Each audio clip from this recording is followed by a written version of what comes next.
et de bâtiments détruits et de bâtiments qui résistent. On voit ça dans beaucoup de tremblements de terre, la plupart des grands tremblements de terre. Et ça montre bien que finalement, la solution à cette question, à la question du séisme, aux dégâts que causent les séismes, elle est évidemment connue. Elle est connue par les scientifiques, les sismologues qui savent prédire un mouvement du sol possible, de quelle quantité va bouger le sol, ça se mesure en quantité d'accélération. Et puis les ingénieurs, les architectes, les ingénieurs derrière sont capables d'utiliser cette information pour construire correctement selon des normes. Et évidemment, si on ne fait pas l'effort, eh bien, les choses se passent mal.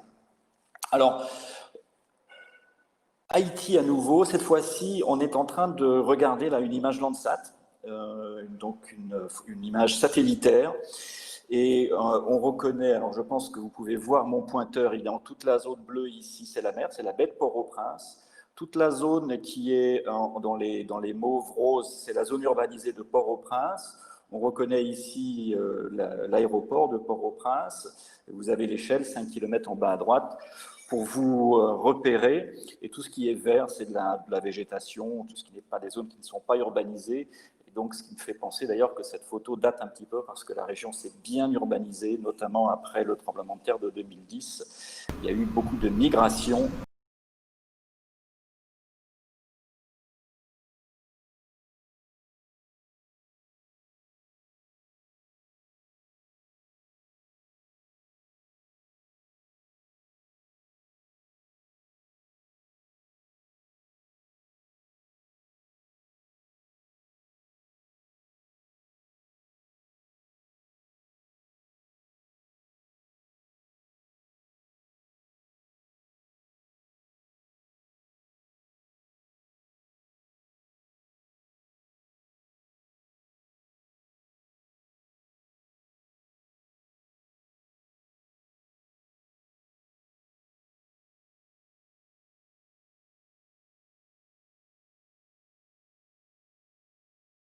Vous avez l'image satellitaire Landsat en face de vous, vous repérez la baie de Port-au-Prince, la ville de Port-au-Prince au sens large, c'est tout ce qui est dans les roses. Et puis le reste du territoire non urbanisé, essentiellement dans les tons verts. Et on voit sur cette photo quelque chose qui attire directement, en tout cas le géologue aura l'œil directement attiré par cette structure très linéaire que je vais suivre avec mon pointeur rouge, j'espère que vous le voyez. C'est une structure, c'est quasiment un trait de couteau dans le paysage, qui est suivi d'ailleurs par deux rivières. Ce trait de couteau dans le paysage qui se poursuit de manière un petit peu moins visible vers l'est, eh bien c'est une faille sismique bien connue, qui porte différents noms. On l'appelle faille d'Enriquillo, faille de la presqu'île du Sud. Elle représente la menace géologique. On sait que cette faille, elle accumule des contraintes à une vitesse de 6 mm par an, et on sait qu'elle a causé dans le passé des séismes de magnitude 7 ou supérieure. Donc voilà, on a ici l'élément menace géologique. Et évidemment, donc vous voyez maintenant, j'ai entouré en noir la zone urbanisée de Port-au-Prince au sens large, 3 millions d'habitants qui vivent dans une zone qui avait été prévue au départ pour quelques dizaines de milliers d'habitants seulement, qui s'est urbanisée de manière très rapide, sans préparation par rapport à des catastrophes sismiques. Vous voyez que les deux coexistent, la vulnérabilité et la menace, dans un domaine très petit. Donc on a évidemment le cocktail parfait pour la catastrophe qui s'est matérialisée malheureusement le 12 janvier 2010. Sur le terrain, le géologue qui va le long de cette faille que j'avais dessinée en rouge de manière schématique sur l'image Landsat va voir des structures comme celle-ci. Voilà, ça c'est la menace géologique, c'est la tracée de la faille active. Vous voyez bien ce trait net dans le paysage que j'ai surligné par ces deux flèches rouges. C'est le tracé d'une faille active qui indique aux géologues qu'on a là affaire à un système de failles qui reproduit des séismes de manière répétée dans des temps récents. Donc quand je dis récent, on parle de quelques centaines, quelques milliers d'années. Et puis face à ça, à nouveau, on a la vulnérabilité. Alors si vous avez, j'espère que vous voyez cette photo où on voit au premier plan un quartier relativement informel de Port-au-Prince, assez typique, et on voit au fond d'ailleurs la baie de Port-au-Prince et le Port-au-Prince de Jeté. Les constructions, évidemment, dans ce quartier ne sont pas suffisamment, ne sont pas faites pour résister au séisme, c'est évident. Mais je voudrais vous faire remarquer quelque chose, c'est cette maison qui est là, alors on peut l'analyser de deux façons différentes, parce que vous voyez qu'elle a un premier étage qui est surplombé d'un second étage qui est en surplomb de l'autre côté, et par un troisième étage qui est en surplomb encore, puis un quatrième étage pour terminer. On a une forme de construction en pyramide inversée, en quelque sorte. Il n'y a pas besoin d'être spécialiste de dynamique des structures pour comprendre que ce type de construction se comporte très mal, évidemment, très peu stable lors d'un tremblement de terre. Donc ça, c'est l'aspect négatif, mais ce type de construction, c'est aussi un succès. C'est aussi un succès, mais un succès social, puisque la famille qui l'a construit a réussi manifestement à gagner de l'argent, à augmenter la surface de sa maison, à héberger d'autres personnes peut-être, en louer une partie. Donc il y a aussi ici le revers de la médaille qui est que finalement, je pense que dans un quartier comme celui-là, cette maison est probablement vue comme un signe de succès. Donc voilà, je voulais ici insister, finalement résumer ce que je viens de dire en parlant de ce que j'appelle le paradoxe du séisme, c'est-à-dire finalement eh bien, la menace sismique connue par les géologues, par les sismologues, c'est quelque chose qui est en général bien déterminé, y compris dans des pays comme Haïti, on va en reparler. Les mesures de protection que peuvent mettre en œuvre les planificateurs, les ingénieurs sont aussi connues, mais dans la plupart des pays, chaque nouveau séisme cause une nouvelle catastrophe. Donc manifestement, la solution à ce problème du séisme, le problème de la catastrophe sismique, ce n'est pas seulement une solution qui passe par la science et l'ingénierie, mais c'est aussi, c'est ce que je vais essayer d'expliquer un petit peu plus dans la suite, c'est aussi une solution qui passe par la communication vers le public, vers les décideurs, d'une conscientisation à la menace sismique et surtout la communication de moyens concrets que chacun, à son niveau, peut mettre en œuvre pour faire face à cette menace, de manière à influencer les politiques publiques, de manière à influencer aussi les décisions individuelles. Donc finalement, le problème sismique, c'est un problème qui est surtout un problème politique, un problème sociologique, socio-anthropologique. Et mon argument, c'est que ces questions-là, elles doivent être adressées par des géoscientifiques, pas seulement par des politiciens ou par des économistes ou par des sociologues. Les géoscientifiques ont leur place dans ce débat. Alors en Haïti, on est dans ce pays que vous voyez indiqué ici, je vais remettre mon vert, hop, le voici, qui est indiqué en vert ici, c'est le tiers occidental de l'île d'Hispaniola, correspond en gris à la République dominicaine, dans la Caraïbe, entre l'Amérique du Nord et l'Amérique du Sud. C'est un pays qui a des indicateurs de développement humain qui sont catastrophiques.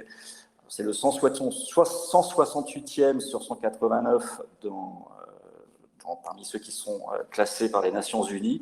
Vous pouvez voir, je vous laisse lire les chiffres qui sont ces indicateurs en termes de durée de vie, en termes de taux d'alphabétisation, etc. J'ai mis entre parenthèses en bleu les valeurs équivalentes pour la France pour qu'on ait des éléments de comparaison. Donc c'est clair qu'on a affaire à une situation socio-économique qui est critique. Et ça, évidemment, dans un cas comme ça, la priorité pas le séisme, la priorité, c'est dû par ce qu'on appelle le développement, guillemets, un peu.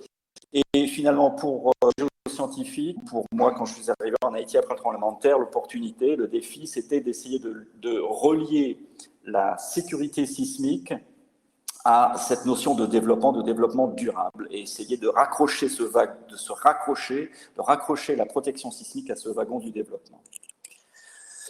Alors, Un petit peu de géologie quand même. Ici, vous voyez cette vieille figure, cette vieille carte que j'aime bien de 1812 d'un père jésuite qui travaillait à Port-au-Prince, qui s'appelait le père Scherer. Il a publié ça dans le bulletin de la Société sismologique américaine. Et vous voyez sur cette carte, il a tracé des lignes pointillées qu'il appelle les dépressions du Nord, les dépressions intermédiaires et les dépressions du Sud. Alors, il n'utilisait pas le mot de faille à l'époque, mais on sait maintenant que ces dépressions correspondent grosso modo aux grandes failles sismiques du pays. Et dans ce papier, il identifie les grands séismes historiques qu'il a répertoriés en allant dans les archives, en fouillant des archives diverses, 1562, 1701, 1751. Donc là, on parle de séismes qui sont des séismes qui ont causé des dégâts très importants. 1770, la ville de Port-au-Prince qui se trouve ici avait donc déjà été, la petite ville à l'époque avait déjà été détruite à 2 reprises. 1882 dans le nord, 1887, une séquence sismique plus récente postérieure à son papier, et puis d'autres terres d'importance un plus modérée en 1760, 1860, 1911. Donc finalement, dès 1912, on connaissait déjà le potentiel sismogénique d'Haïti et tous les sismologues, tous les géologues savent bien que des zones qui ont subi des séismes importants dans le passé sont aussi des zones qui vont en subir à nouveau dans le futur. Donc des séismes historiques connus, et puis un contexte géodynamique ou géologique, tectonique connu aussi depuis un certain temps. J'aime bien cette figure parce que c'est la première figure finalement qui définit le contexte géologique dans lequel se trouve l'île d'Hispaniola et le pays d'Haïti. Dans ce papier de Molnar et Sykes, ils définissent dans cette publication la plaque tectonique Caraïbe et ils définissent un peu avec des pointillés, il y a quelques hésitations ici dans leur tracé, mais le fait que Haïti, ou l'île dans son ensemble, se situe à la frontière entre 2 plaques tectoniques, la plaque Amérique du Nord au nord et la plaque du Sud, à cette frontière entre les zones de failles actives dont on va parler encore de nos jours, évidemment, plus sur le tracé des failles actives qui bordent cette plaque Caraïbe. Je les ai dessinées. Haïti est concerné par de direction, grosso modo, est-ouest. La plaque Caraïbe est surlignée en bleu ici. La sismicité, dont le séisme de 2010 qui est indiqué ici, évidemment, suit les frontières de cette plaque. Et puis on a maintenant, de nos jours, des moyens, notamment grâce à la géodésie spatiale, de mesurer les déplacements qui ont lieu de part et d'autre de cette frontière de plaque. Et on sait aujourd'hui que cette frontière de plaque, que le mouvement de part et d'autre de cette frontière de plaque, c'est de l'ordre de 2 cm par an, un mouvement que les géologues appellent décrochant sénestre. Et quand j'ai l'occasion de temps en temps, ou j'ai eu l'occasion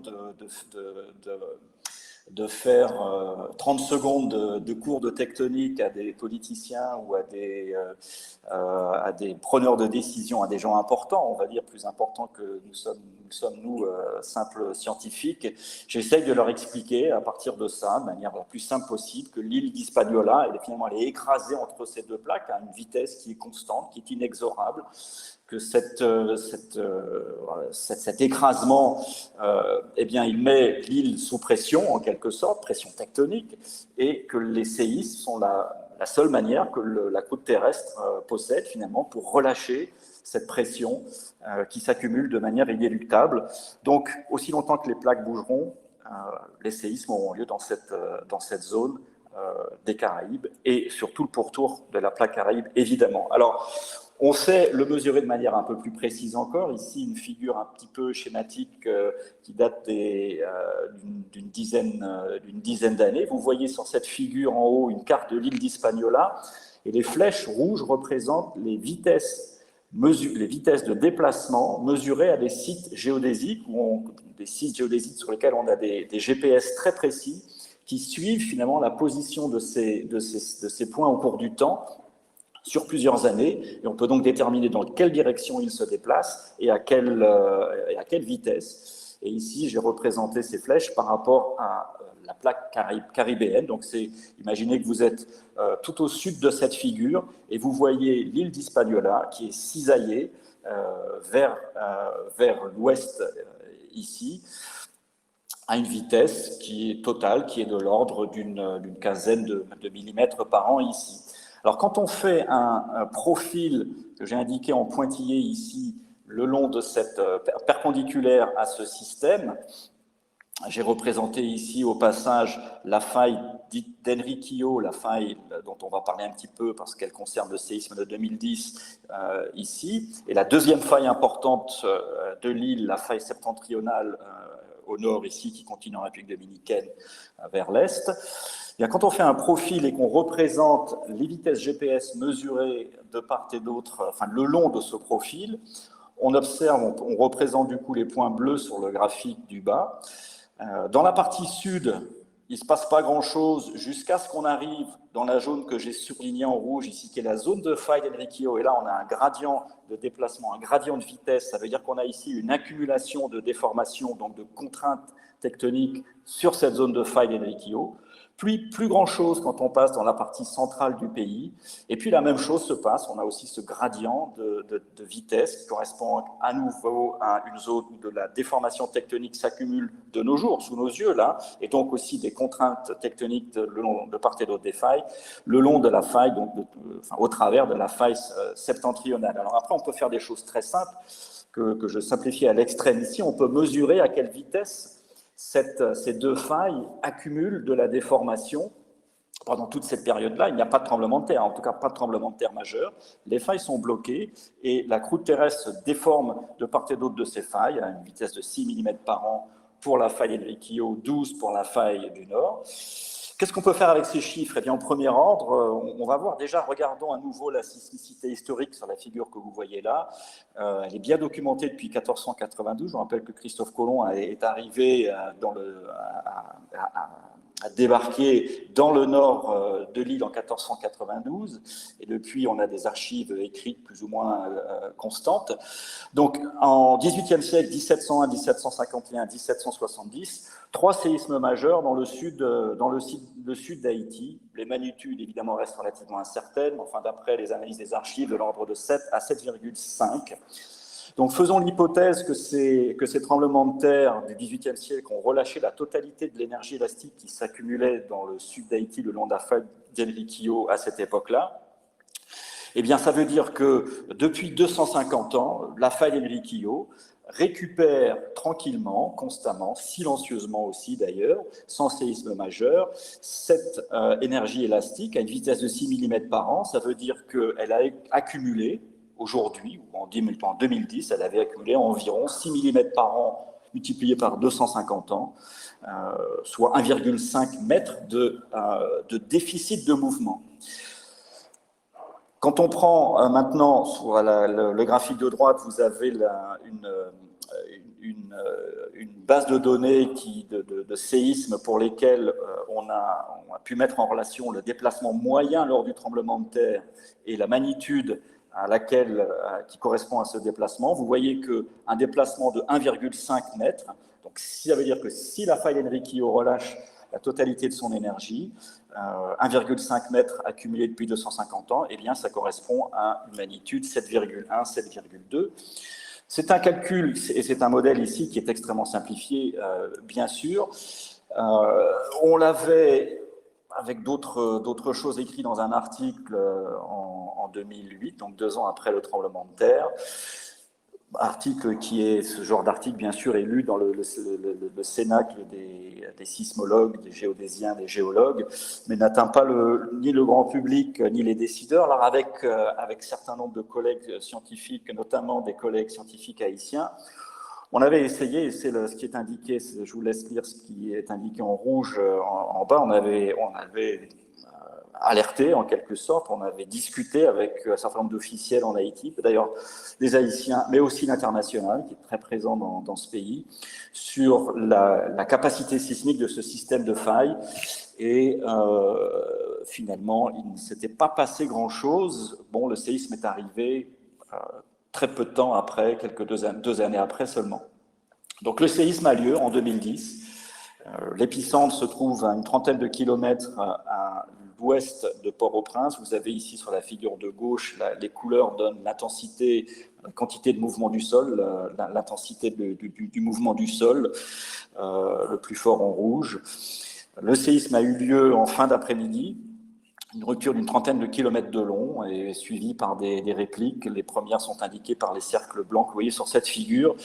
Les dégâts ont été majeurs. On a tous vu, on se souvient sans doute tous d'images catastrophiques sur les médias, de bâtiments dévastés, de réfugiés post-sismiques. En bas, cette figure du palais national, du palais présidentiel détruit. Et évidemment, il est très vite apparu que l'intensité, l'importance des dégâts n'était pas le résultat du séisme lui-même, un séisme de magnitude 7,1. C'est un séisme important, mais ce n'est pas un séisme majeur, mais que la catastrophe était due à la construction essentiellement et au manque de préparation.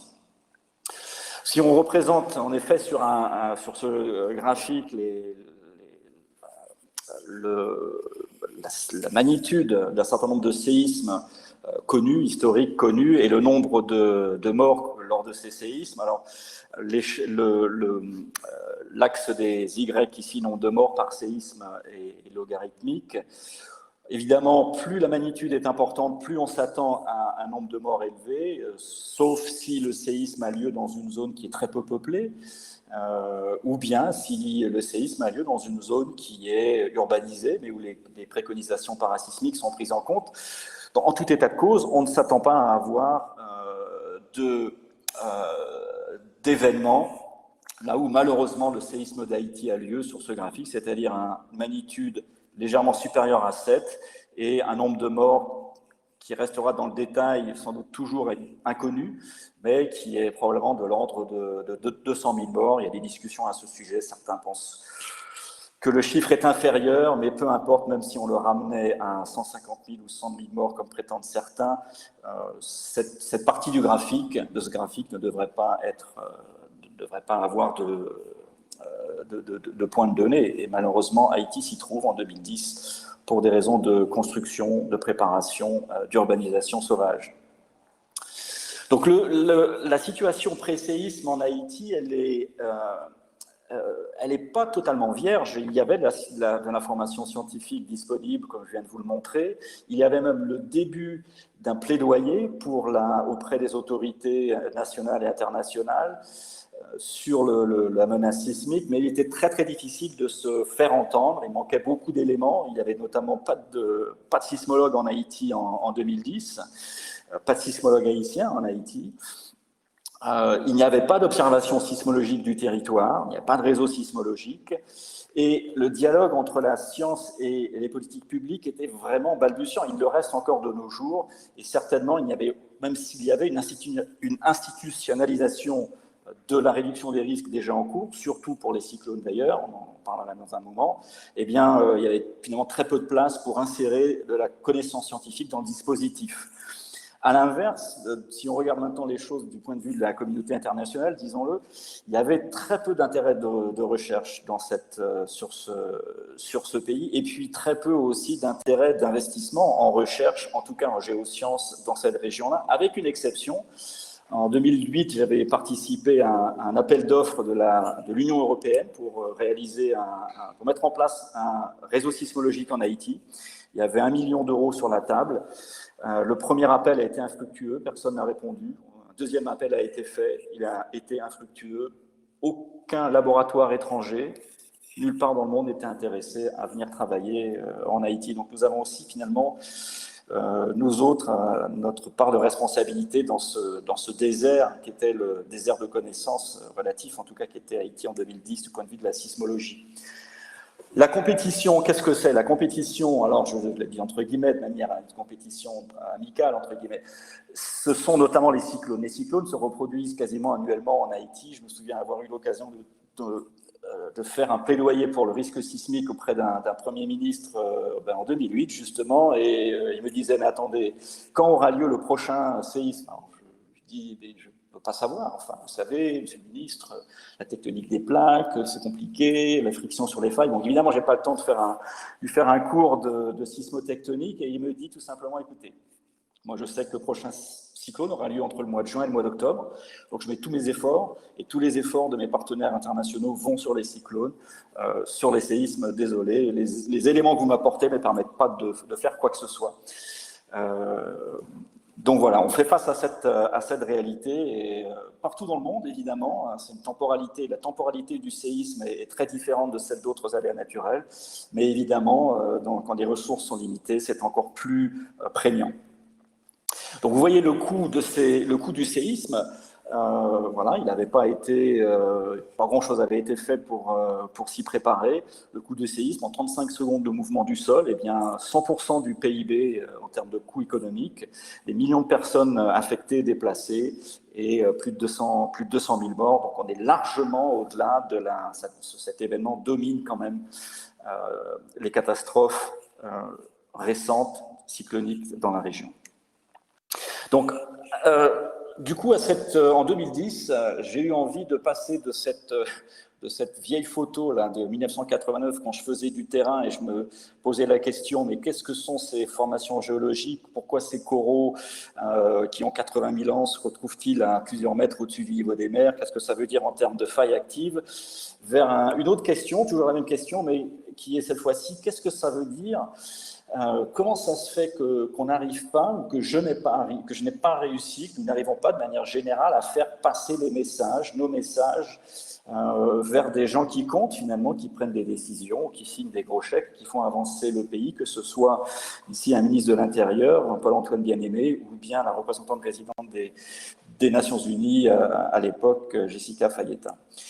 Donc je suis allé en Haïti pour travailler avec les Nations Unies, pour travailler en fait pour le ministère de l'Intérieur sous couvert des Nations Unies pendant 2 ans, et je venais de ce monde que vous voyez sur cette figure, le monde dans lequel l'essentiel des scientifiques qui sont autour de cette visioconférence, qu'ils connaissent bien, c'est-à-dire qu'en général, quand on est scientifique, on écrit une proposition de recherche, on essaye de la faire financer. En général, elle n'est pas financée. Quelques fois, elle est financée. On implémente le projet avec des étudiants, des post-docs, etc. On analyse les données, on publie et on continue sur le prochain proposal. Et c'est un espèce de système. Voilà, c'est ce que je connaissais, c'est comme ça que je travaillais. Je me disais que dans le milieu, finalement, des politiques publiques, ça devait être la même chose. C'est-à-dire qu'on formule une politique publique, elle nous permet de prendre des décisions, on les implémente sur le terrain, on fait du suivi, de l'évaluation de ces politiques publiques, ce qui nous permet d'ajuster l'agenda et puis d'améliorer les politiques publiques, d'en rajouter, les modifier, etc. Donc, encore une fois, un cercle relativement linéaire et simple. Mais j'avais oublié, évidemment, sismologue ou géodésien que j'étais, que tout ça se passe dans un système multi-acteurs avec les Nations Unies, avec des bailleurs, avec le gouvernement d'Haïti, avec le secteur privé, la société civile, les ONG qui sont extrêmement présentes ici, et que toutes ces entités, évidemment, sont en interaction avec les différentes phases de ce processus de mise en place des politiques publiques, que ce soit évidemment au premier chef le gouvernement d'Haïti, le système des Nations Unies, les bailleurs qui financent tout ça, mais aussi la société civile, le secteur privé, les ONG. Alors évidemment, les ONG discutent avec les Nations Unies, avec les bailleurs, le gouvernement, etc. Le gouvernement interagit avec les bailleurs, les Nations Unies, etc. Et tout le monde interagit avec tout le monde. Et donc finalement, très rapidement, je me suis rendu compte que mon petit schéma, mon a priori simpliste et naïf de la manière de fonctionner était complètement noyé instantanément dans une complexité, dans une espèce de chaos avec lequel il fallait composer au quotidien.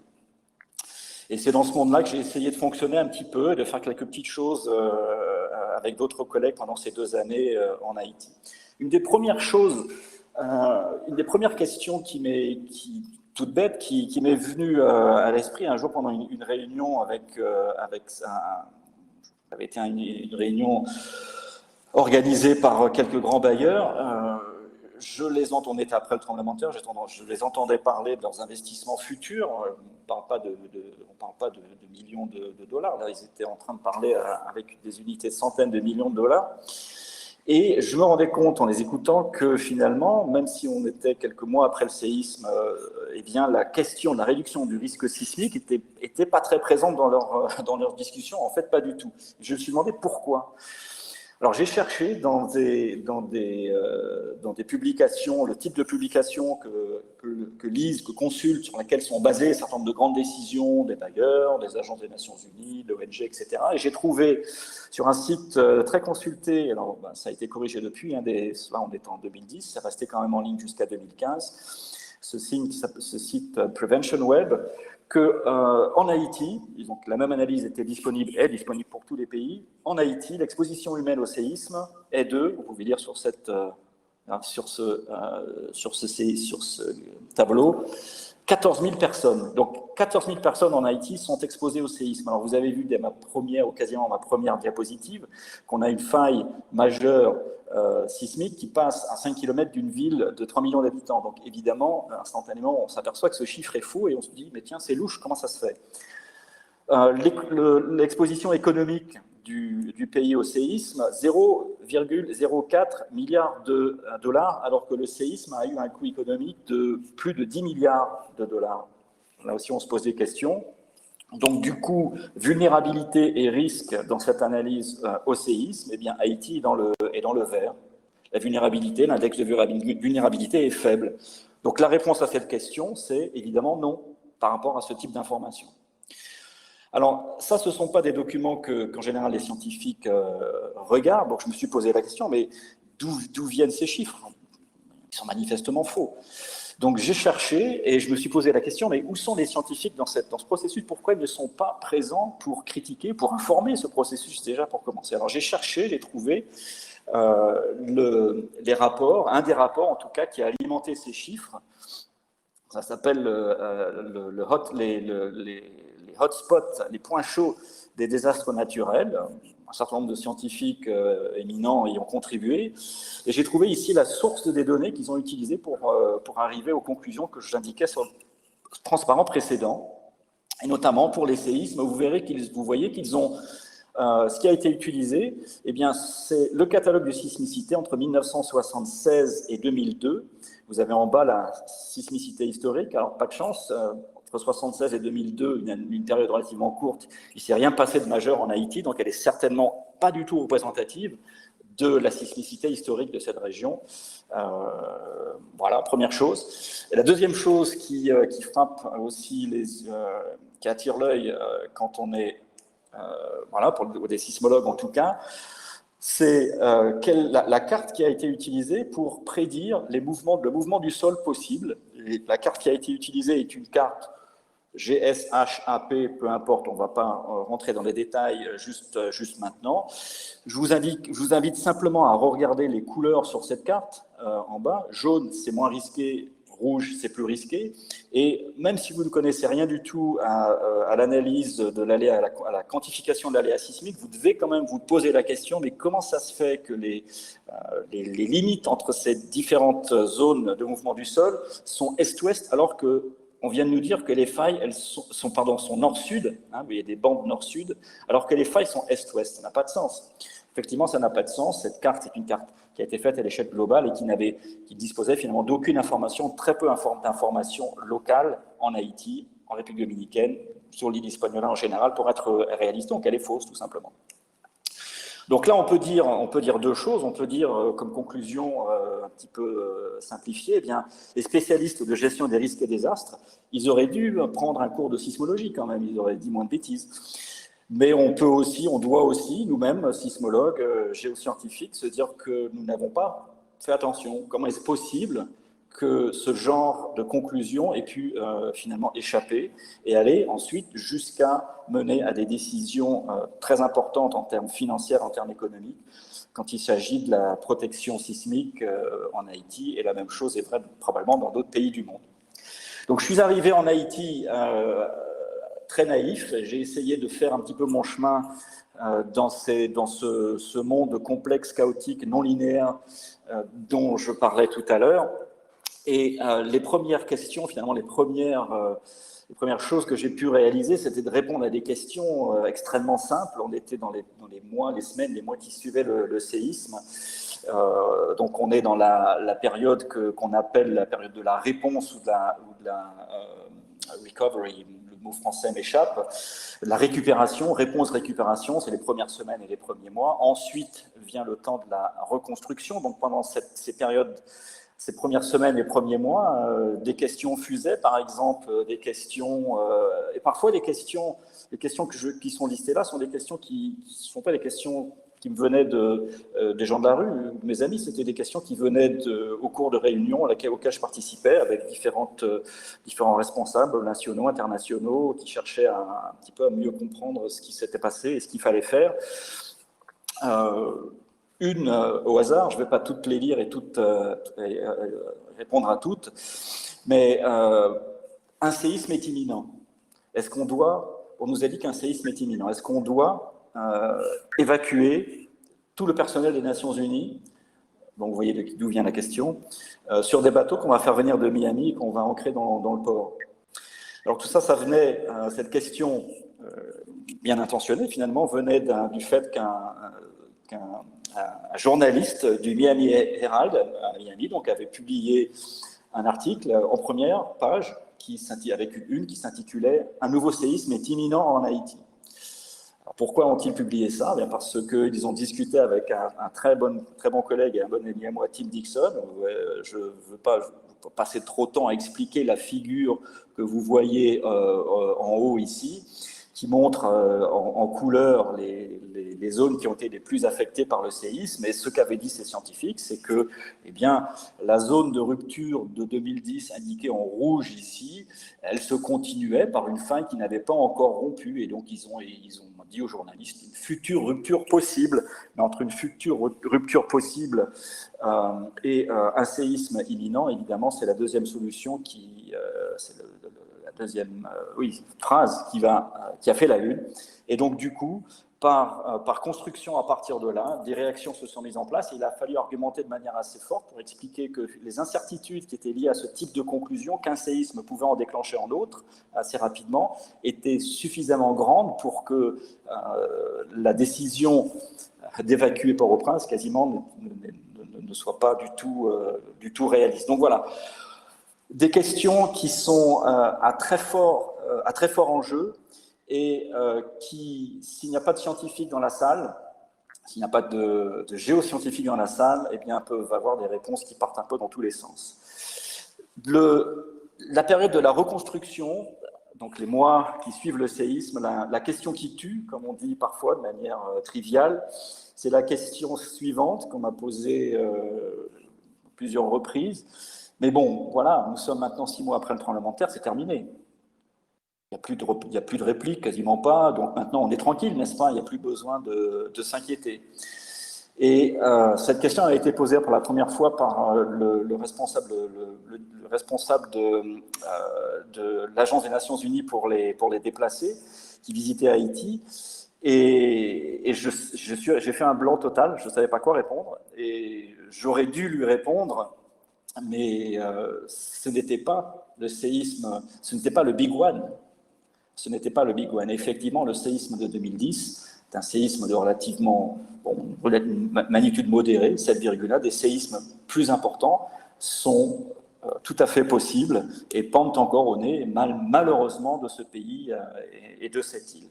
Et c'est difficile, dans ces types de contextes, d'avoir une réponse rapide, parce que le temps d'attention que l'on a face à nous est faible et efficace pour avoir un impact. Donc, mon temps passé en Haïti, ces 2 années-là, j'étais finalement le monsieur catastrophe et j'essayais dans toutes les réunions de remettre le problème des séismes sur la table, dans l'agenda, le plus possible.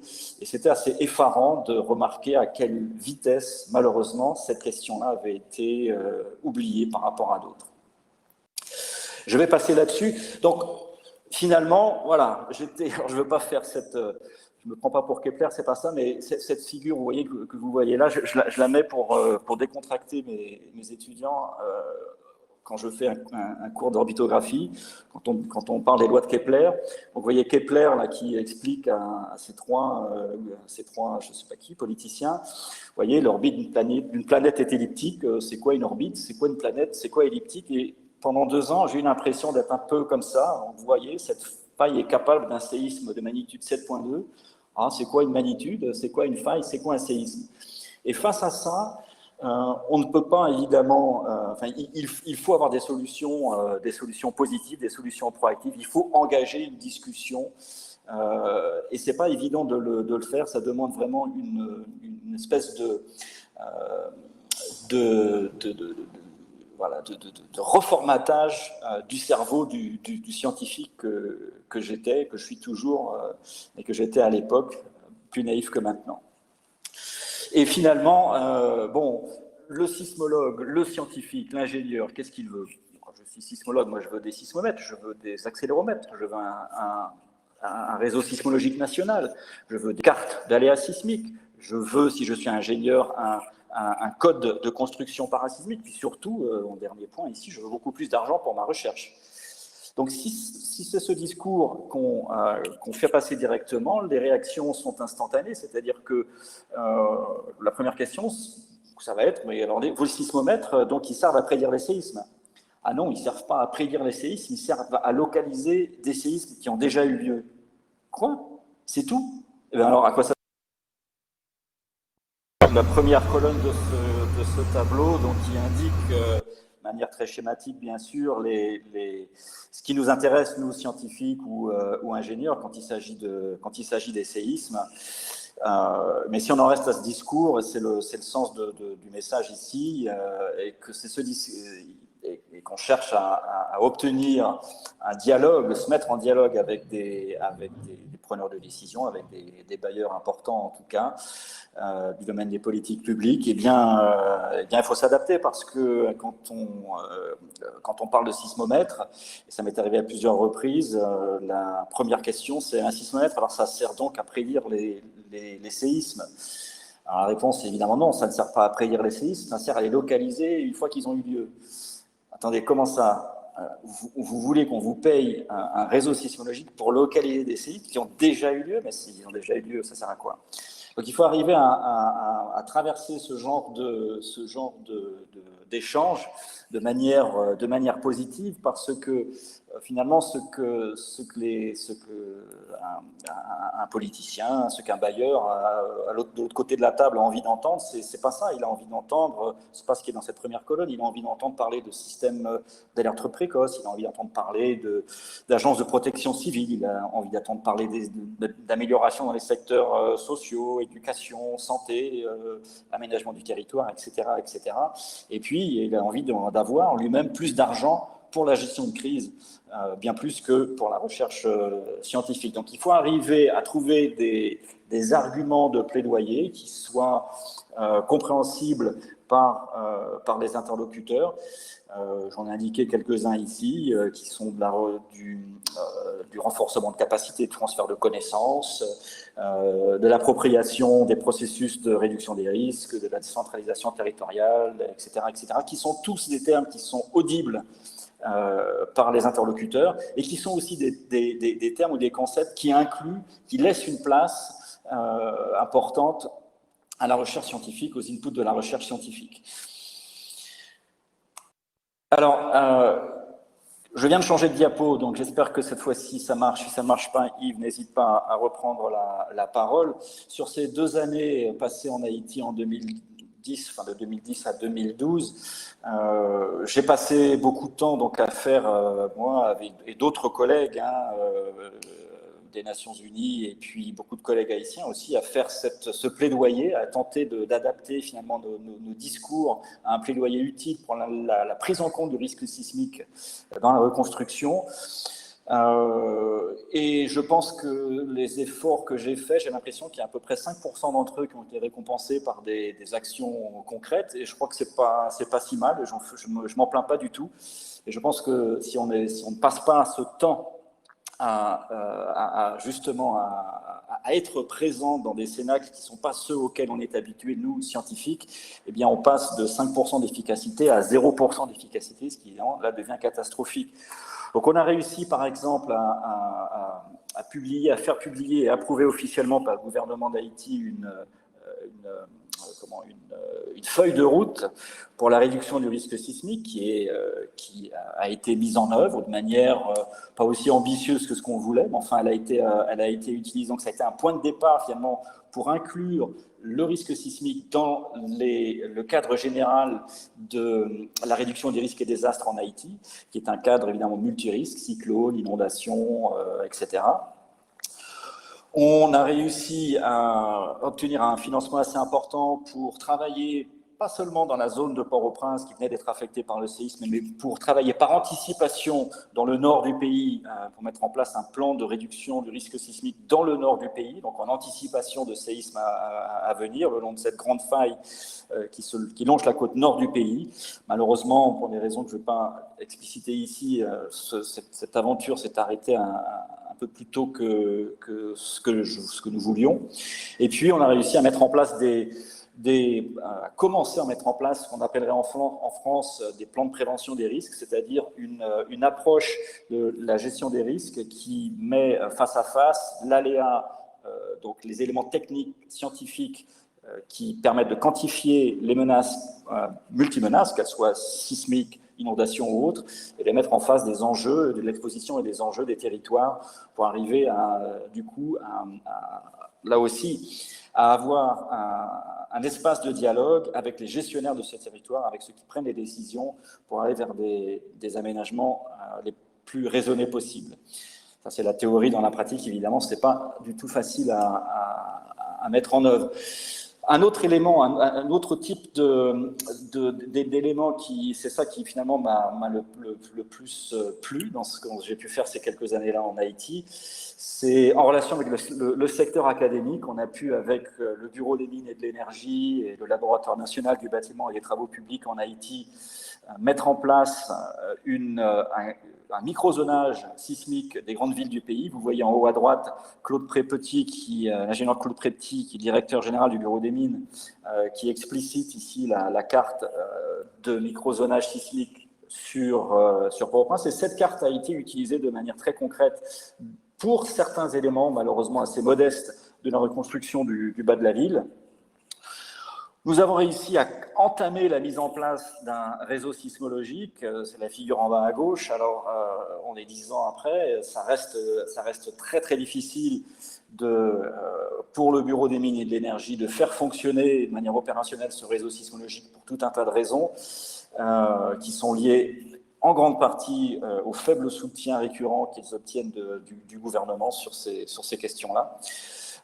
Mais on continue à les aider dans cette direction-là. Et puis, surtout, peut-être ce qui est le plus important, vous voyez deux jeunes Haïtiens ici. Alors, c'était en 2010, ils sont un tout petit peu plus âgés maintenant. À gauche, Roby Douilly, qui est maintenant professeur à l'Université de Riverside en Californie, et Steve Simit à droite, qui est professeur à l'Université d'État d'Haïti, ici à Port-au-Prince. Deux parmi une dizaine à peu près de jeunes Haïtiens qui, après 2010, sont allés à l'étranger pour faire un doctorat, pour obtenir un master et ou un doctorat dans des domaines liés à la gestion du risque sismique. Donc cette nouvelle génération de scientifiques commence à voir le jour et c'est ça qu'aujourd'hui, notamment ça aujourd'hui, que je m'attache avec d'autres collègues à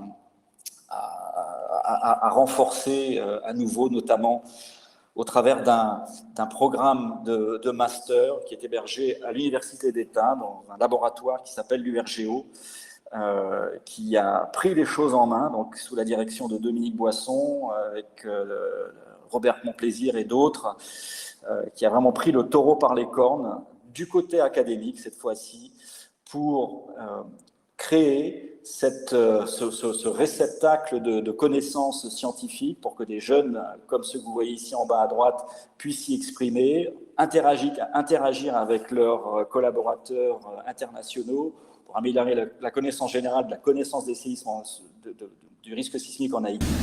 Voilà, donc je ne répète pas ce que j'ai dit sur ce transparent, vous l'avez entendu, les images sont relativement optionnelles, mais je veux insister un tout petit peu quand même sur cette construction, cette fois-ci académique, sur laquelle je travaille maintenant que je suis revenu en Haïti pour quelque temps avec d'autres collègues ici, en accompagnant notamment l'Université d'État, son laboratoire URGO, donc dirigé par Dominique Boisson, Robert Monplaisir et d'autres, laboratoire qui accueille maintenant en son sein un certain nombre de ces doctorants qui ont été formés en France, aux États-Unis, au Canada, en Belgique, et certains sont rentrés, pas tous, mais certains sont rentrés en Haïti.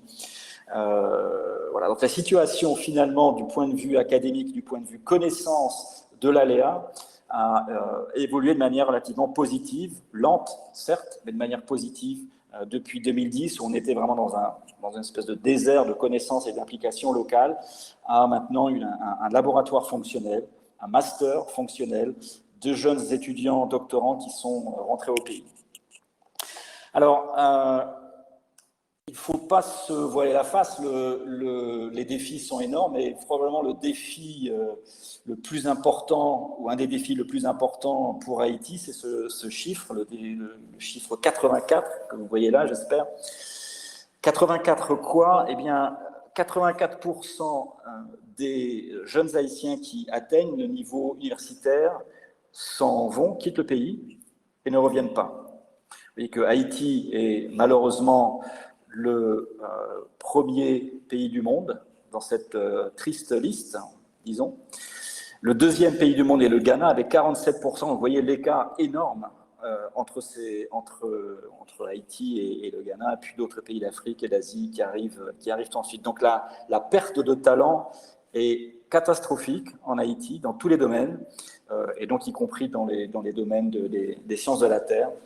Et on peut voir ça donc comme un défi, comme quelque chose de négatif, mais aussi une opportunité, parce que c'est un peu comme ça que je l'ai vu, et pour ça que je suis revenu aussi cette année et pour quelques années en Haïti.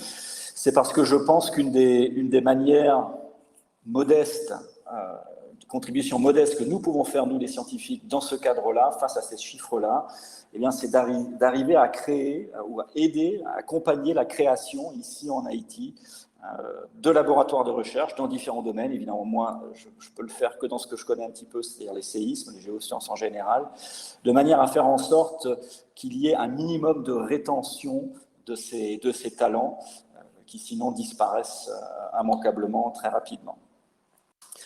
Donc, quelques conclusions. Le dogme, évidemment, c'est que la science, c'est un dogme réel, enfin c'est une vérité, je dirais, c'est pas, voilà, c'est que la science permet l'amélioration des connaissances, mais aussi un plaidoyer objectif, une prise de décision rationnelle face à tout un tas de choses, au Covid-19, au séisme, etc., c'est clair. Mais sur le terrain, on se rend bien compte que connaître le problème scientifique, connaître les solutions techniques, la vaccination, par exemple, voilà une solution technique, on parle beaucoup ces jours-ci, la construction parasismique, c'en est une autre, c'est qu'une petite partie de la réduction des risques. Ce que j'ai pu observer, c'est que l'essentiel du travail qui est à faire, c'est un travail qui est à faire par nous les scientifiques, je pense, avec les gouvernants, avec les décideurs, dans un monde très très complexe dans lequel on n'est pas compétent a priori, où on doit faire face à des questions de responsabilité, d'intérêt personnel, d'élection, une non-linéarité de l'action qui est impressionnante. On obtient parfois plus au détour d'un cocktail qu'en écrivant une proposition de 50 pages, en termes d'argent, je veux dire, et de résultats. Les gens, les individus aussi, c'est quelque chose, c'est une composante extrêmement importante, parce que ce sont eux, au final, qui décident ou pas de mettre en œuvre des mesures de protection par rapport aux risques naturels, le séisme en général. Et là, je dois dire que c'est un regret des 2 années que j'ai passées en Haïti, entre 2010 et 2012. Je pense que j'ai passé trop de temps avec les gouvernants et décideurs et pas assez de temps avec les citoyens. Alors, on est en train un petit peu de rectifier le tir de ces jours-ci, grâce à un projet dont je ne veux pas parler ici, mais je le mentionne quand même, de sociosismologie. Donc, on a lancé un projet de sismologie participative en Haïti, on essaye de se mettre au plus près de certaines populations, certaines communautés en tout cas, pour essayer de mieux comprendre la perception des individus, des citoyens par rapport à cette menace, et puis de les engager aussi dans un processus d'acquisition de données scientifiques pertinentes. Alors, tout ça en Haïti, gouvernance, citoyen, le social, eh bien ce sont des problèmes qui sont exacerbés dans un contexte où de très faible niveau de développement et qui malheureusement, dans un contexte socio-politique et économico-politico-social qui n'est pas en train de s'améliorer de nos jours. Bref, donc le paradoxe finalement, c'est que plus de recherche, ça il ne faut pas le dire à tout le monde, hein, mais plus de recherche n'est pas nécessaire dans tous les cas pour améliorer la réduction du risque. Finalement, en 2008, on avait tout ce qu'il fallait pour faire des cartes d'aléas sismiques pertinentes, pour convaincre, pour faire un plaidoyer scientifiquement pertinent sur la réduction des risques sismiques. Mais bon, sans chercheurs ou sans science dans le pays, je dirais, endogène, cette information, même si elle est disponible, même si elle est minuscule, elle n'est pas utilisée. Donc ça me fait, c'est pour cette raison-là que, conclusion générale, c'est que c'est aux géoscientifiques de faire ce travail, d'aller vers les citoyens, d'aller vers leurs gouvernants, d'aller vers leurs bailleurs, donc de sortir de cet espace de confort, d'être dans lequel on est tous, dans notre monde, dans notre métier de chercheur, d'enseignant-chercheur, et d'être présent à cette interface science-société pour essayer d'expliquer, de démêler cette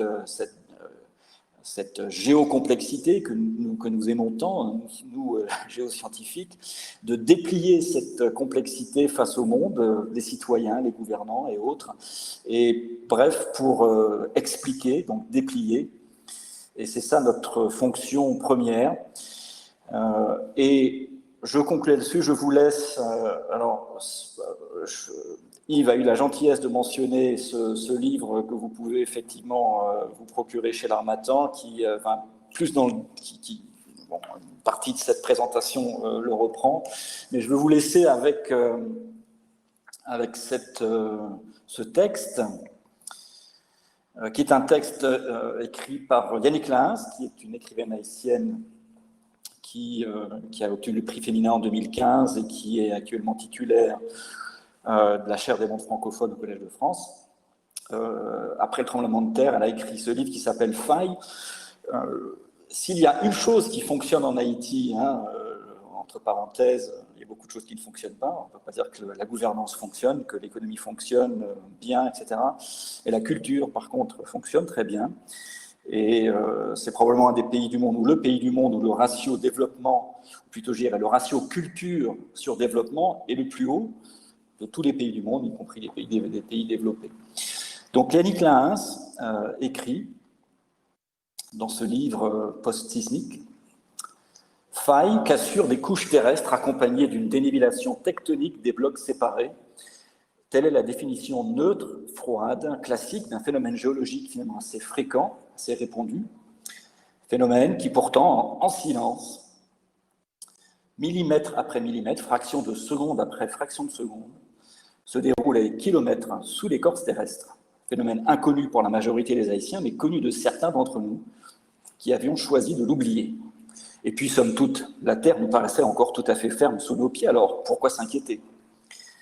Parce que ce métabolisme lointain et silencieux est d'une lenteur telle qu'il peut servir d'alibi à l'oubli, de prétexte à la passivité, d'excuse à l'ignorance. Merci. Autorité à parler. Bien sûr, avec mon plaisir. Bienvenue. Oui, je pense que ce que Eric a oublié de mentionner, c'est qu'au tout début, après le séisme, il a eu quand même à intervenir auprès des gens qui étaient les principaux intéressés. Parce qu'en Haïti, quand le séisme a eu lieu, les gens pensaient que c'était une punition de Dieu. Alors, les interventions d'Éric à la radio, que ce soit à la télévision, que ce soit directement vers le grand public, ces interventions ont contribué beaucoup à faire sortir de la tête des gens que c'était un phénomène venant de Dieu, c'était purement scientifique. C'était naturel qu'il y ait des tremblements de terre. Et là, on peut le mesurer, ça. Quand on parle aux gens, ils vous disent, ah, Monsieur Calais avait dit. Et ça, on ne peut pas faire, on n'a pas fait d'enquête pour savoir ça. Mais cette communication pendant environ 6 mois après le séisme, ça n'a pas continué, c'est dommage, mais ce n'est pas auprès des gouvernants, ni auprès des scientifiques seulement, ni auprès des bailleurs de fonds. Il y a eu aussi ce contact direct avec les gens et ça a beaucoup profité. Merci Robert. Donc, vous venez d'entendre Robert Plaisir, qui est professeur à l'Université d'Adelaide. Je te remercie pour ces mots sympathiques. Oui, bon, c'est vrai. On voit ça d'ailleurs après tout type de catastrophe. Il y a, quel que soit le niveau finalement de connaissance a priori, il y a un besoin dans le public d'être réconforté. Il y a plusieurs manières de le faire. C'est très émotionnel, du coup, les réactions, mais il y a plusieurs manières de le faire. Et une des manières de le faire, c'est en expliquant de manière calme et tranquille, finalement, ce que la science nous apprend. Grâce à Robert et d'autres collègues en Haïti, on a pu effectivement, ce que je disais en conclusion, c'est-à-dire déplier cette géocomplexité, expliquer au travers de la télévision, de la radio, de la presse, ce qui s'était passé et essayer donc finalement plus que d'expliquer, même l'explication provoque dans un cadre traumatique, finalement post-sismique, provoque un réconfort et déjà ça, je pense que c'est effectivement quelque chose qui est important. Alors, il y a une question scientifique, je peux me permettre de la lire, Yves. Est-ce que le mécanisme au foyer du séisme de 2010 était en décrochement ou y avait-il une composante inverse, comme le suggère le déplacement enregistré par le réseau GPS? Il y avait le mécanisme du séisme de 2010, c'est un mécanisme qui est en termes de moment sismique, 2/3 du moment est décrochant et 2/3 est inverse. Donc c'est un mécanisme composite en fait, et qui est effectivement, comme tu le soulignes, tout à fait cohérent avec ce raccourcissement, enfin cette combinaison de décrochement sénestre et de raccourcissement nord-sud, que tu n'as pas manqué de repérer sur une des figures. Et ça a été une surprise. Pour nous, en 2010, on ne s'attendait pas, on pensait à un système purement décrochant dans cette presqu'île du Sud, avec cette grande faille décrochante qui avait été décrite tant de fois comme un système assez simple finalement. Et plus on l'étudie à terre et en mer, géologiquement, avec la géodésie, avec maintenant on a aussi des données sismologiques, on se rend compte qu'en fait, on avait beaucoup sous-estimé cette composante de raccourcissement, qui est probablement la raison pour laquelle la presqu'île du Sud d'Haïti est aussi le point culminant du pays. Donc il faut bien expliquer ces reliefs. Donc il y a effectivement une composante de raccourcissement importante.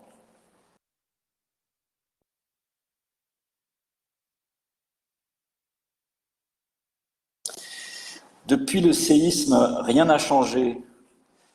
Alors est-ce que c'est une question, peut-être, ou peut-être un commentaire? Et je vois, certains disent, la même personne, je pense que le séisme avait été provoqué par une arme. Alors, est-ce que rien n'a changé après le séisme? Je pense qu'il n'y a finalement pas beaucoup de choses qui ont changé. On peut voir la chose de deux façons différentes. Il y a toujours ceux qui préfèrent voir le verre à moitié plein et ceux qui préfèrent le voir à moitié vide. Si on veut le voir à moitié plein, comme je le disais, il faut quand même se rendre compte du niveau de méconnaissance sismique du territoire national, le faible niveau de compétences locales endogènes sur les questions sismiques, les questions sismiques en Haïti en 2010, et les progrès qui ont été faits depuis. Je parlais tout à l'heure de l'Université d'État qui héberge ce laboratoire URGO, qui compte maintenant une dizaine de jeunes chercheurs avec un master derrière. Donc, ce sont voilà, c'est une tendance qui est présente, qui est là, c'est une tendance qui est positive. Il faut insister là-dessus et il faut continuer à l'accompagner. Moi, c'est vraiment ça qui me donne le plus d'espoir. Après, effectivement, si on se promène à Port-au-Prince aujourd'hui, eh bien, on risque de ne pas voir beaucoup de différence par rapport au Port-au-Prince de 2010 ou de près 2010 en termes de construction, en termes d'aménagement urbain. C'est vraiment pas une expression très adéquate à utiliser ici, ou en termes de, plutôt, faudrait dire en termes de précarité de l'habitat. Donc il y a beaucoup de choses qui n'ont pas changé et qui se sont même dégradées. D'un point de vue économique, la situation est très mauvaise. Mais bon, voilà, ce cadre-là, il dépasse celui du géoscientifique. Et finalement, dans les domaines, je pense qu'il faut être raisonnable, il faut rester humble. Il faut essayer d'apporter ce qu'on peut dans les domaines où on a un peu de compétences. Et sur le domaine des géorisques, eh bien, des progrès ont été faits. Alors, je réponds du coup aussi à la deuxième question de cette même personne. Séisme provoqué par une arme. Il y a eu évidemment, comme après tous les tremblements de terre, c'est vrai dans beaucoup d'endroits dans le monde, tout un tas de théories fumeuses qui ont fait surface. Théorie complotiste, plus ou moins. Voilà, les Américains sont en train de creuser un tunnel pour aller directement de Miami à Caracas pour envahir le Venezuela. Qu'est-ce qu'il y a eu? Oui, effectivement, le télescope d'Arecibo à Porto Rico, un test d'armes nucléaires. Enfin, il y a tout un tas de choses qui a été invoqué. Et ces théories du complot, elles ont, c'est assez connu, elles sont évidemment, enfin, pas de vérité, mais elles ont une fonction qui est la fonction du réconfort, ce dont je parlais tout à l'heure. C'est-à-dire qu'elles expliquent de manière, ou elles font semblant d'expliquer de manière inexacte, de manière, voilà, par le mensonge en quelque sorte, mais elles peuvent apporter un certain réconfort. C'est comme ça en tout cas que certains psychologues les analysent. Donc absolument pas de ce type de cause au séisme. La cause du séisme, elle est parfaitement connue, parfaitement identifiée, notamment grâce à l'interférométrie radar. Donc je rebondis sur la question de Alain Delef, quel est l'apport de l'interférométrie radar en prédiction de tels séismes? Alors l'interférométrie radar permet de nos jours, permet déjà de mesurer les déformations qui ont lieu pendant les séismes. Alors là, on parle de déformations de plusieurs mètres. En Haïti, le mouvement du sol a été jusqu'à quasiment 1 mètre.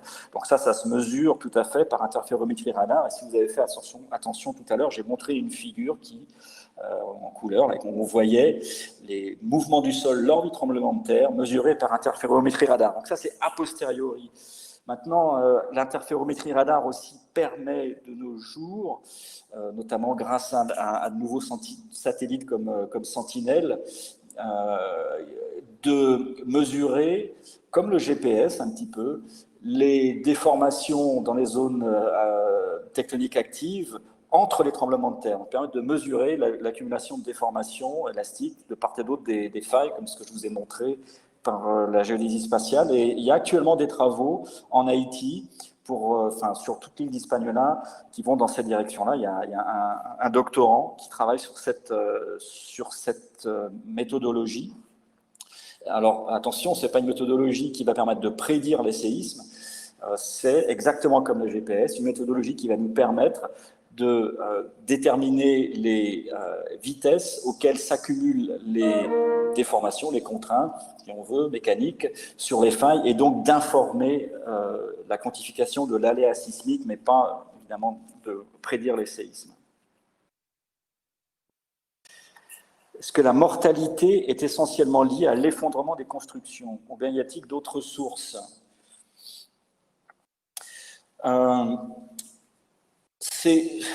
Alors, je n'ai pas les chiffres en tête, mais comme ça, de but en blanc, c'est essentiellement l'effondrement des constructions.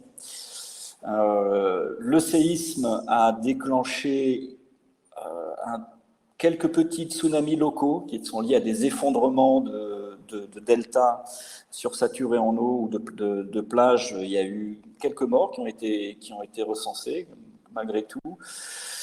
Des glissements de terrain aussi importants. Je ne sais pas si je n'ai pas comme ma connaissance de morts causées par cette mortalité causée par les glissements de terrain. Et je pense que vraiment l'essentiel, la grande majorité de la mortalité est liée à l'effondrement des constructions. C'était assez difficile de circuler dans certaines parties de la ville, même quelques semaines après le tremblement de terre. Simplement à cause des odeurs de cadavres qui se dégageaient des débris qui n'avaient pas encore pu être évacués. Donc là, mes collègues et amis haïtiens qui sont autour de cette visio peuvent peut-être ajouter des éléments, mais je pense que c'est pour ce que j'ai vu, c'est vraiment l'effondrement des constructions qui a été le point catastrophique.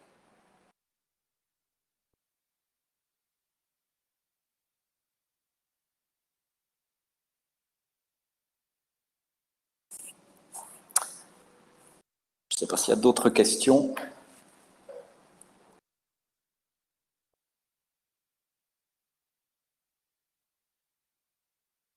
Pas d'autres questions? Je ne sais pas, Yves, si tu veux reprendre la main. Oui, bon, j'attendais un petit peu. Donc, apparemment, il n'y a plus de questions. Moi, j'en avais juste une petite concernant les mesures par rapport à la reconstruction. Donc, tu disais que les constructions antisismiques, c'était pas forcément, n'avaient pas forcément été mises en œuvre depuis 10 ans de manière systématique, loin de là.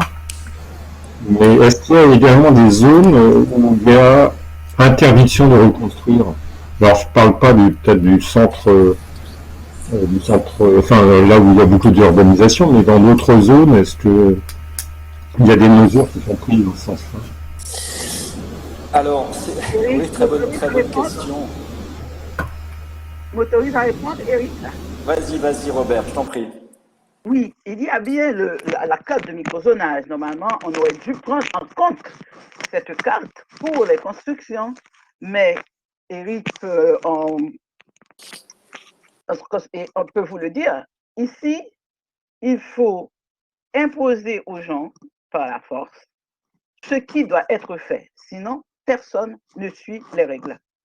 Et on voit ça dans la circulation, on voit ça dans les gens qui construisent les ravines, par exemple. C'est interdit, mais ils le font quand même. Donc, il y a une difficulté réelle à ce que les constructions soient faites dans les normes, même si ces normes existent sur du papier, mais c'est difficile.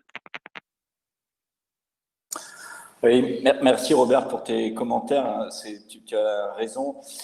Je vais juste compléter avec un exemple très concret. En 2011, début 2012, on commence à mettre en place ce dont j'ai parlé tout à l'heure, ces espèces de sortes de plans de prévention des risques après le tremblement de terre. Et la question posée était la suivante. Voilà, il y a des milliers, des dizaines de milliers de déplacés sismiques qui ont quitté leur quartier et pour s'agglutiner dans des zones, sur des places publiques, dans des zones où des tentes ont été construites, où des ONG sont là pour essayer de leur apporter de la nourriture, de l'eau, etc., des soins. Et la question posée en 2011 était comment faire pour qu'ils rentrent dans leur quartier, pour qu'ils retournent vers leur quartier. Et donc l'excellente idée était, eh bien, on va mettre beaucoup d'argent sur la table et puis on va reconstruire ces quartiers, mieux les aménager. Et puis, et là, moi j'étais assez content de ce coup-là parce qu'on avait réussi à insérer dans cette démarche le fait de cartographier ces quartiers avec un niveau de risque qui était donc rouge, absolument inconcevable d'y reconstruire, vert, tout à fait possible d'y reconstruire, ou orangé, on peut y reconstruire, mais enfin il faut prendre des mesures, des précautions adéquates en termes de construction, etc., etc. Donc cet effort a été fait et du coup, donc les agences en charge d'implémenter ce plan se sont dit, bien, pour inciter les gens à retourner dans leur quartier, mais faire en sorte qu'ils n'aillent pas réhabiter les zones rouges, on va prêter de l'argent pour leur loyer, on va prêter 1 an de loyer aux gens qui vont réhabiter les zones vertes et jaunes, et on ne donnera rien aux gens qui voudraient aller réhabiter les zones rouges. Donc on parle de quartiers informels. Instantanément, ça a été le bazar total dans ces quartiers, parce que les gens qui habitent dans les zones rouges, qui sont les zones les plus dangereuses, ce sont aussi les gens qui n'ont aucun autre endroit où aller, et ils se sont révoltés, et en disant, mais c'est incompréhensible, non seulement nous sommes les plus pauvres, nous sommes les plus précaires, nous n'avons nulle part où aller, et maintenant, vous ne nous autorisez même pas à revenir chez nous. Et le gouvernement et les agences des Nations Unies qui l'accompagnaient ont été obligés de faire marche arrière et de donner de l'argent à tout le monde pour rentrer chez eux, quelle que soit la couleur du territoire. Donc il faut pas minimiser ce genre de difficultés. Elles sont réelles, elles sont très présentes en Haïti, comme le disait Roberton Plaisir, où les moyens coercitifs sont faibles, où la corruption est partout.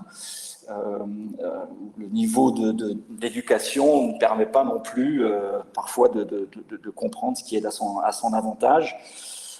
Voilà, on est exactement ici dans le cœur même de ce problème multidimensionnel où on connaît la solution scientifique, je veux dire technique, de génie civil, mais l'appliquer dans la réalité est quelque chose qui est d'une grande complexité. Alors, il y a des questions, je vois, qui apparaissent. Existe-t-il des règles simplifiées adaptées aux faibles moyens dont dispose une grande partie de la population? La réponse est oui. Après le tremblement de terre, il y a plusieurs ONG qui sont intervenues. La coopération suisse a aussi beaucoup travaillé là-dessus avec le ministère des Travaux publics haïtien. Et il a été mis en place un petit ouvrage illustré avec quasiment pas de texte, un guide de la construction en maçonnerie chaînée, donc qui est un type de construction qui utilise des matériaux locaux, c'est-à-dire du ciment, du béton, des briques, du ferraillage, mais avec des techniques qui ne sont pas très compliquées à mettre en œuvre, mais qu'il faut connaître, de manière à ce que les constructions même informelles, donc celles qui sont construites par ce qu'on appelle ici des bosses maçons, donc un savoir-faire qui se transmet de père en fils, de l'oncle, etc. Donc, des constructions informelles derrière lesquelles il n'y a pas d'architecte ni d'ingénieur. Donc ce guide de la construction en maçonnerie chaînée existe. Il y a eu des formations qui ont été faites autour de la maçonnerie en construction chaînée. Je ne suis pas spécialiste de ce genre de choses, mais les spécialistes montrent bien que c'est un outil très efficace pour résister au prochain tremblement de terre, enfin pour que le nombre de morts soit bien inférieur lors du prochain séisme. Mais là aussi, c'est un effort qui a été l'effort de publicisation, de mise en place de ces solutions, de formation des boss maçons a été fait, mais à un niveau quantitatif très faible par rapport à l'ampleur du problème. 80%, je crois que c'est 85% de la construction en Haïti est informelle, c'est-à-dire qu'elle est faite par des maçons. Il n'y a pas d'ingénieur derrière, il n'y a pas d'architecte. Beaucoup de ces constructions sont dans des quartiers à très faible revenu, et pas seulement. Et donc voilà, c'est typiquement le genre de choses. S'il n'y a pas un effort sur des années, une dizaine d'années, voire plus, vraiment un effort structurant majeur, eh bien, ce type de pratique ne peut pas diffuser de manière suffisamment efficace pour que ça ait un impact significatif lors du prochain séisme, malheureusement. Alors, est-ce qu'il y a eu un exode de la ville de Port-au-Prince vers les campagnes, vers les pays voisins? Oui, la réponse est oui. Il y a même eu, je dirais, un espoir de la part du gouvernement haïtien. Le président de l'époque, René Préval, avait parlé de cette idée. Il disait, mais voilà, le séisme a eu lieu, c'est le moment ou jamais, et ce n'était pas le seul à avoir cet argument, c'est le moment ou jamais pour désengorger Port-au-Prince. Donc, il faut que les gens aillent s'installer dans les provinces. Il faut que voilà, il faut décentraliser, désengorger, etc. Alors, bon, beaucoup de gens sont partis, mais encore plus sont revenus. Et le bilan net de l'occupation du territoire à Port-au-Prince, dans la zone métropolitaine en général, c'est un bilan qui est très, très largement positif, avec des zones qui étaient des zones complètement vierges, qui sont juste aux alentours de Port-au-Prince. Certains, peut-être autour de cette visio, connaissent, enfin, certainement nos amis haïtiens, mais une zone qui s'appelle Canaan, par exemple, qui est une zone qui a été colonisée. Alors, une zone, c'est pas un quartier, hein, on parle de Canaan, je crois que c'est quoi, c'est 250 000 personnes qui y vivent maintenant, donc pas exactement en ville, dans les faubourgs, mais tout près. Donc il y a une continuité urbaine qui s'est développée après le tremblement de terre, du fait pour plusieurs raisons. Je pense que une des raisons essentielles, c'est que, enfin plusieurs raisons. Les gens qui sont partis sont arrivés peut-être dans leur province et puis ils se sont rendus compte que de toute façon, tous les services, toute l'activité économique continuait d'être à Port-au-Prince, et puis aussi que l'aide humanitaire, elle était à Port-au-Prince. C'est-à-dire que quasiment zéro a été fait après le tremblement de terre pour aider les populations à s'installer ailleurs, hors de Port-au-Prince. Tout l'argent arrivait à Port-au-Prince, donc tout le monde est arrivé à Port-au-prince, et le bilan, malheureusement, en tout cas, le bilan est un bilan voilà, démographique positif. Il y a une migration véritable, il y a des démographes qui ont travaillé là-dessus, vers Port-au-Prince, suite au séisme. Et on le voit au quotidien, d'ailleurs, dans la ville ici, le niveau d'engorgement est bien supérieur après le tremblement de terre, lié à cet afflux de population. Donc il s'est passé l'inverse. Alors, a-t-on tiré des enseignements concernant les constructions réputées très vulnérables et qui ont pourtant résisté? Alors là, ça sort un petit peu de ma compétence. Ce que je peux dire, c'est qu'il faut faire attention. Alors, constructions réputées vulnérables et qui ont pourtant résisté. On a vu beaucoup d'images après le tremblement de terre, de quartiers, de bidonvilles construits sur des pentes, avec manifestement une méthodologie de construction pas adaptée et qui ont pourtant résisté. Un des facteurs qui a été déterminant dans la catastrophe, il y a la construction d'une part, bien sûr, mais comme toujours, il y a aussi cette fameuse, la qualité des sols, la capacité des sols ou pas à amplifier les ondes sismiques. Alors il se trouve qu'il y a un des bidonvilles qui est particulièrement spectaculaire ici, parce qu'il s'étale aux yeux de beaucoup de gens là, sur les collines qui surplombent Port-au-Prince. Ces quartiers sont construits ils sont au rocher. Ce sont des constructions qui sont directement sur des calcaires. Alors, je ne sais plus, Robert, c'est mon plaisir pour le dire, s'ils sont miocènes ou éocènes, j'ai oublié.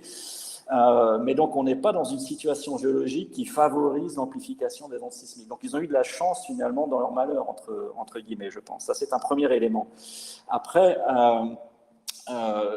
les constructions, je ne suis pas certain qu'il y avait grand-chose à apprendre en termes de construction vulnérables qui auraient résisté au séisme. Je pense que celles qui ont résisté, c'est pas lié à des pratiques particulières, mais c'est lié finalement à des coïncidences ou à de la chance.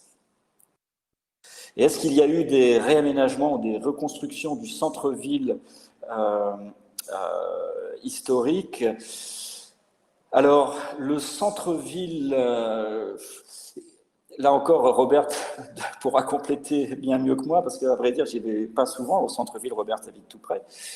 Ce qui a été reconstruit, c'est les bâtiments administratifs des ministères et de certaines agences gouvernementales qui ont été laminés par le séisme.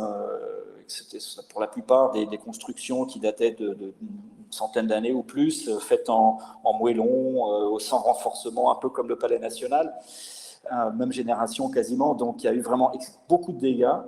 Et il y a qu'on appelle la cité administrative, si je me souviens bien, qui a été construite dans le bas de la ville, qui utilise le microzonage qui a pu être réalisé après le tremblement de terre et qui utilise dans sa... Bon, les bâtiments sont évidemment conçus par des architectes et des ingénieurs, surveillés par des ingénieurs, et pour les informations que je peux avoir, des préconisations parasismiques sont appliquées.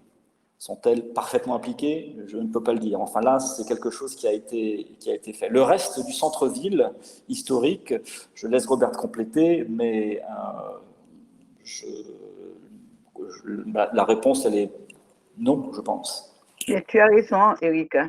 Il n'y a que les bâtiments administratifs qui aient été reconstruits parce que le centre-ville était un centre-ville commercial. Donc, tous les commerces ont migré vers Pétionville. Et maintenant, ce centre-ville est devenu des zones de non-droit où des bandits ont élu domicile. Donc, il y a un travail de réappropriation de ces endroits avant une probable, une éventuelle reconstruction. Parce que maintenant, moi, je descends au centre-ville assez souvent. Tout ce qu'il y avait comme bâtiment commercial, tous ces qui ont été affectés par le séisme, eh bien, c'est resté comme tel quel. Hein. Ou bien c'est des terrains vides, ou bien c'est des bâtiments à demi effondrés, où il y a des petits commerces qui se sont établis, et où surtout les bandits ont élu domicile. La faculté des sciences, par exemple, qui va être reconstruite, et l'hôpital de l'Université d'État, on est en plein dans le centre-ville, mais ce sont des bâtiments qui répondent aux normes parasismiques.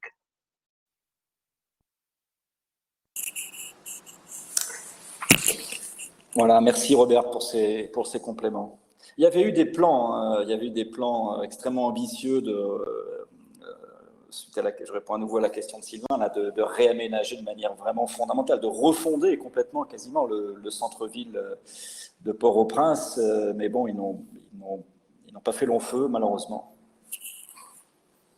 face à la réalité, finalement.